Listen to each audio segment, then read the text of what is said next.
Pour l'Université de Lausanne, les derniers 5 ans ont été très riches. Je pense qu'on peut dire sans hésiter qu'on a vu le pire et le meilleur. Commençons par le meilleur parce que d'une façon temporelle, c'est ce qui s'est passé en premier. Le 4 octobre 2017, nous apprenons que Jacques Dubochet, notre professeur, gagne le prix Nobel de chimie. C'était la première fois que l'Université de Lausanne avait un prix Nobel. C'était le premier prix Nobel en Suisse romande. Et ça a donné une visibilité à l'Université de Lausanne qui, je pense, était absolument extraordinaire. Le pire, ça a été la crise Covid, évidemment. C'est une crise qui a bouleversé nos vies, mais c'est une crise de laquelle l'Université de Lausanne a énormément appris. On a réussi à passer tous nos enseignements en ligne et je pense qu'on a pris conscience de ce qu'on est capable de faire.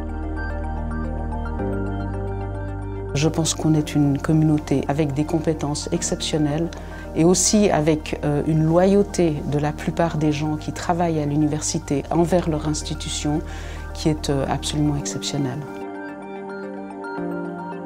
Je pense qu'on a vraiment développé la recherche, l'enseignement, l'efficacité dans les processus, mais tout ça, c'est le résultat du travail d'une équipe. Et j'ai eu la chance d'avoir une équipe absolument formidable pendant les derniers 5 ans.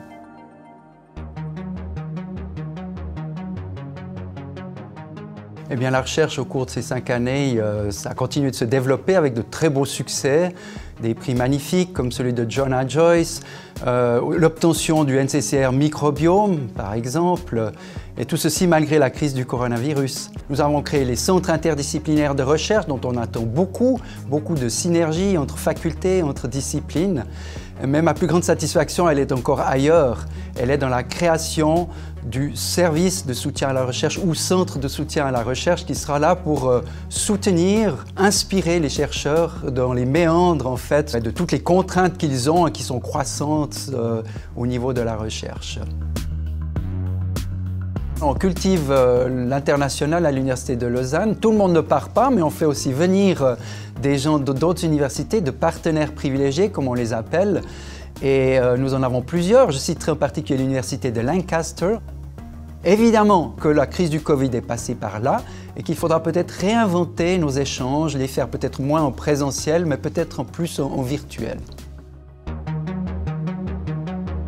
Et encore un thème qui m'est très cher, mais qu'on oublie souvent de mentionner, c'est la formation continue dont je me suis occupé et qui a vu une croissance de ces activités phénoménale au cours des années passées, 40 à 50% d'augmentation de ces programmes, beaucoup d'enthousiasme parmi la communauté des enseignants-chercheurs. Et c'est l'avenir, le lifelong learning.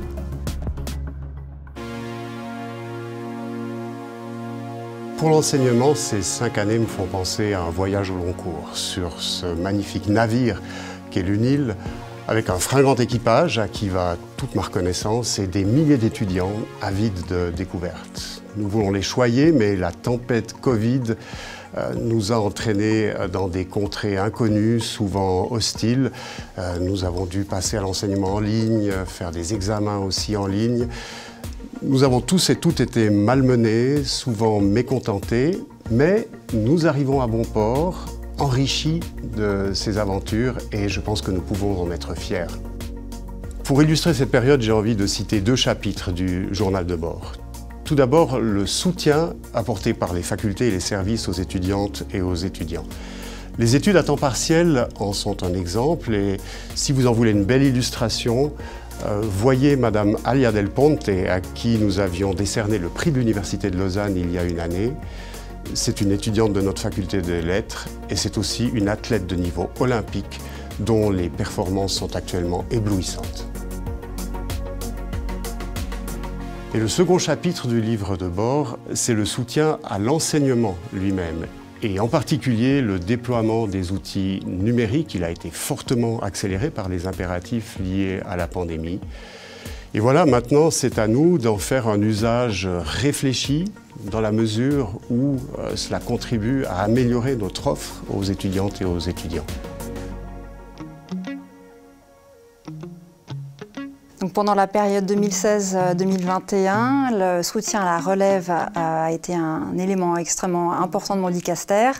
Un événement marquant de la période est l'organisation en septembre 2018 de la finale internationale MT 180, où nous avons donc eu la chance d'accueillir sur le campus 18 jeunes chercheuses et chercheurs venus du monde entier francophone. Alors ce soutien à la relève, son outil principal, je dirais, c'est le Graduate Campus, qui consiste à soutenir et conseiller les membres de la relève, c'est-à-dire les doctorants, doctorantes et postdoctorants et postdoctorantes. L'égalité des chances est un enjeu stratégique fondamental pour l'UNIL. Mais il y a eu beaucoup d'initiatives qui ont été mises en œuvre pendant ce mandat. Il y a énormément de progrès qui ont été faits sur cette question, notamment en matière de promotion des carrières féminines.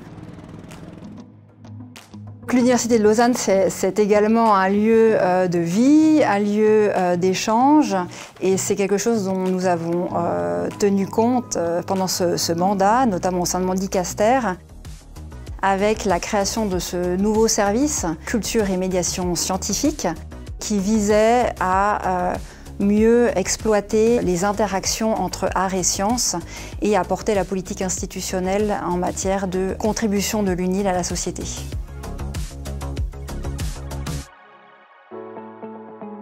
Et puis, une réalisation importante de ce mandat a été le lancement du Hub Entrepreneuriat et Innovation en novembre 2019, qui vise à développer l'esprit d'entreprendre auprès de toute la communauté UNIL, étudiants, PAT, alumni et professeurs.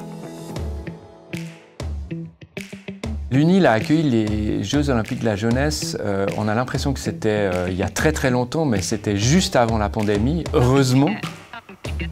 C'était aussi l'occasion pour des chercheurs, pour des étudiants de participer à l'événement, de montrer aussi ce que l'université sait faire en termes de sciences du sport notamment. Et puis c'était l'occasion de construire un bâtiment, le bâtiment Vortex, qui est un bâtiment emblématique. Cette expansion très importante du campus, il y a plein de chantiers qui se sont ouverts. Ça présente évidemment une chance énorme pour l'université, mais aussi des enjeux d'urbanisme, des enjeux de durabilité. Il faut faire ça de manière responsable. L'université s'y emploie depuis longtemps, tant et si bien que cette stratégie a été validée par le label Site à 2000 watts en transformation de l'Office fédéral de l'environnement. En matière d'enseignement et de recherche, dans ces 5 ans, nous avons créé, et nous en sommes très fiers, le Centre interdisciplinaire de durabilité, qui est un service qui soutient les enseignants-chercheurs et les étudiants et les acteurs de la société dans leurs projets pour la durabilité. Ce centre a été créé au printemps 2019 et une des premières choses qu'il a pu faire, c'est soutenir l'organisation d'associations d'étudiants de toute l'Europe pour accueillir ici à l'UNIL en août 2019 le SMILE, le sommet européen des grèves du climat. C'est évidemment une fierté.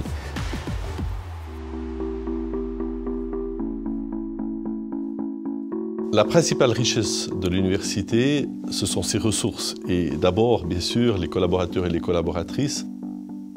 Ce que l'on peut constater quand même, c'est que l'environnement dans lequel travaillent les collaborateurs et les collaboratrices est très apprécié. En effet, dans le cadre d'une étude que nous avons réalisée l'année passée, on constate que le taux de satisfaction moyen de l'ensemble de ces personnes s'établit à pratiquement 9 sur une échelle de 0 à 10. Donc un excellent résultat qui démontre un environnement propice à l'exécution des missions de l'Université de Lausanne. La crise que nous avons vécue a aussi mis en évidence la nécessité de tirer des enseignements et de s'adapter, et notamment de tenir compte de l'hybridation de l'activité. C'est la raison pour laquelle nous avons décidé d'une nouvelle directive sur le télétravail. C'est donc une avancée qui tient compte des enseignements que nous devons tirer du Covid et qui permettra la réalisation des missions de l'université dans un mode beaucoup plus flexible pour l'ensemble des personnes concernées.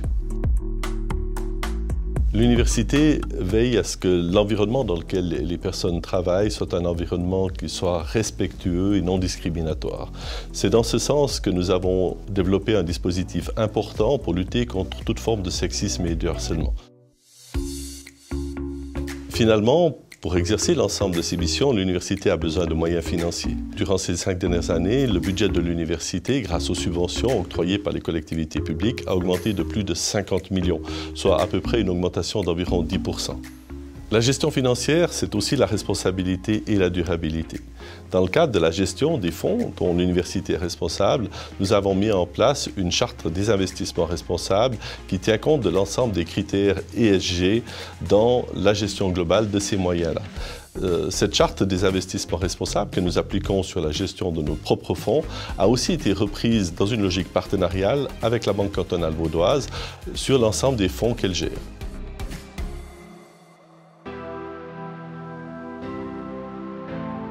Alors pendant les 5 dernières années, on a développé beaucoup de collaborations interinstitutionnelles. Je peux donner quelques exemples. Le bâtiment Agora qui abrite des groupes de chercheurs issus de 5 institutions différentes et qui travaillent tous dans le but commun de trouver des nouvelles thérapies pour lutter contre le cancer. Un autre exemple, c'est le centre du Bochet qui va naître dans les prochaines semaines et qui unira l'EPFL, l'Université de Genève et l'Université de Lausanne. Et je pense qu'à l'avenir, il va être extrêmement important que ce genre de collaboration se multiplie parce qu'en Suisse, nous avons des universités cantonales mais qui ont un niveau mondial. Et il nous faut absolument rester unis, il nous faut continuer à collaborer pour rester les meilleurs.